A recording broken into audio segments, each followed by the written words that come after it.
เขาจะมาเล่าวินทานให้ฟังอีกเรื่องหนึ่งเนาะกะแต่ก่อนเนาะก็มีผัวเมียคู่หนึ่งนะแต่ตอนนั้นช่วงที่บูมีไฟฟ้าหลายคนก็ยังหูเนาะหลายปีที่ผ่านมาเนาะกะมีผัวเมียนะกับผัวไปประชุมอยู่วัดเมียก็นอนทายอยู่เหือนนะไทยตะกี้ก็คือประตูมันก็คือสบายนะก็มีผู้บ่าวนะรักมาหาเมียรักมาหาแฟนเพิ่นแล้วก็เราคิดว่าผัวก็ให้นอนนะนะพอนอนแล้วผู้ผัวประชุมไอมาผู้บ่าวกระโดดแล่นปื๊ดกรึ๊บแล่นนะมียังเนี้ยโจรเลยเอาไล่กรึบอนุญาตแล้วก็ย่างแล้วไปเหยียบนะแนวมันนะย่างเหยียบปึ๊ดแล้วมันบอกโจรกระจอกมาลักนะมันมูเห็นไหม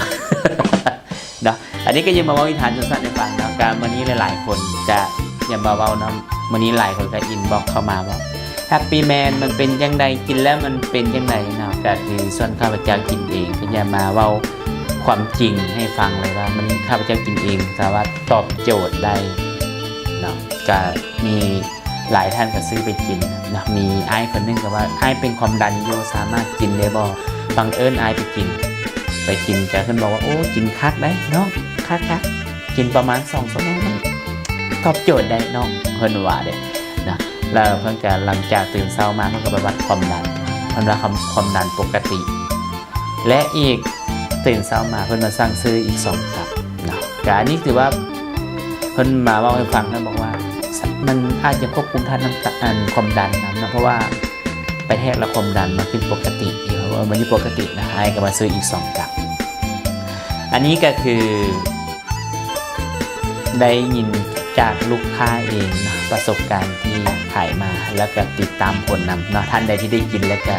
มันก็มีความสุขนะทุกคนครับโอ้ยคักหลายเนาะไอซีแนะนำให้มู่ต่อเด้อเนาะอันนี้ก็คือเป็นสิ่งที่หลายๆคนนะก็อยากเข้าใจนะหลายคนว่าสินค้ามันคือราคาแพงเนาะแต่จะบอกเลยว่า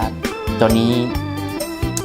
คือสร้างมาพิเศษนะคนที่มีท่าน้ำตาลนะกินแล้วมันสามารถควบคุมท่าน้ำตาลให้อยู่ภาวะปกติกินแล้วท่าน้ำตาลก็จะอยู่ภาวะปกติแล้วมันสามารถเย็นให้นกเขาขันได้เมื่อนี้หลายคนที่มีปัญหาเกี่ยวกับมีท่าน้ำตาลเนี่ยนกเขาก็บอกขันเนาะแล้วข้อสำคัญที่สุดมันก็ไม่ได้เกี่ยวกับเรื่องนกเขาอย่างเดียวมันก็ยังช่วยเกี่ยวกับ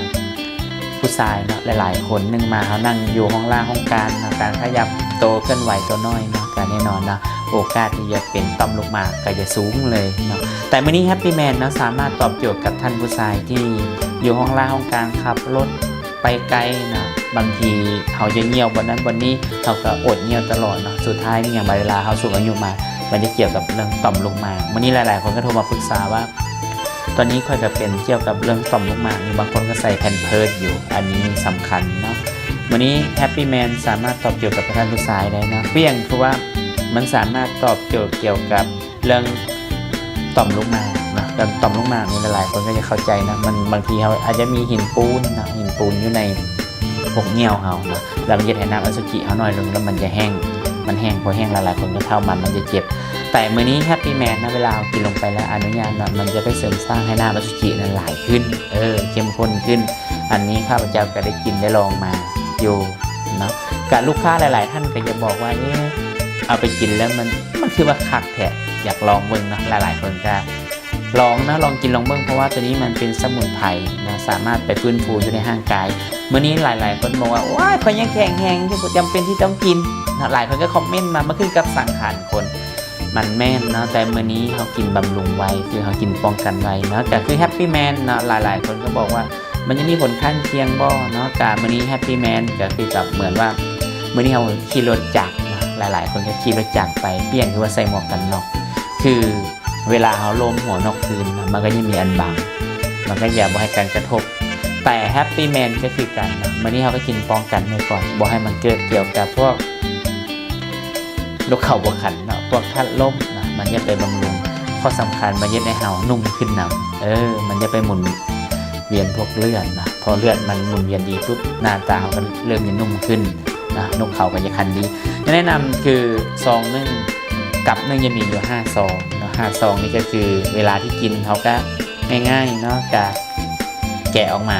เขาก็จีบเนาะถ้ามื้อนี้เขาต้องการสมมติว่ามันอยากกินง่ายเขาก็แกะแล้วก็ให้ใส่ปากเลยเขาก็กินเลยถ้าบางคนอยากเอาทรงใส่น้ำกินก็ได้บอกเป็นอย่างเนาะวิธีกินมันก็จะง่ายทรงแล้วก็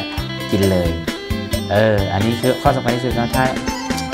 ที่กินที่มันได้ผลดีก็คือกินตอนท้องว่างตอนถ้ากินเข้าลงไปก็ยาบปานใดเขากินตอนท้องว่างนี่สามารถตอบโจทย์กับท่านผู้ชายได้หลายๆท่านเนาะก็อยากให้มาทดลองนะลองเบิ้งมื้อนี้หลายๆคนก็กินไปแล้วมันสามารถตอบโจทย์ขึ้นมาแต่มื้อนี้ที่โทรมาปรึกษากินแล้วได้ผลหลายที่สุดเลยแต่ข้าพเจ้าก็อย่าบอกไปเว้าอย่างไรเนาะในที่นั้นมันคือกิจกรรมบางคนก็เขียนคอมเมนต์เขียนเข้ามาในส่วนตัวกินแล้วมันได้ผลเลี้ยงจังซี่นะแต่มื้อนี้เฮาก็อย่าบ่ได้เอามาให้นั่นเบิ่งนะเพราะว่าเป็นความลับของผู้ชาย หลายคนก็บอกว่ามันคักอีหลีเนาะกับราคาเนาะก็ซองนึงกับ1,300,000 ก็คือหลายคนก็คือว่าแพงตัวนี้คือเขาสร้างมาพิเศษเกี่ยวกับพวกพิการน้ำตาลมากินแล้วสามารถให้นกเขาขันได้นะก็ต้องบำรุงกันไปเรื่อยๆเป็นตัวนำก็สุดท้ายนี้เนาะก็อยากให้ทุกท่านนะถ้าท่านในป้องกันก่อนอย่ารอให้มันเกิดมาแล้วจังมารักษาทีหลังมันจะยากนะมันนี่ป้องกันก่อนมันจะดีสุดนะสุดท้ายสบายดี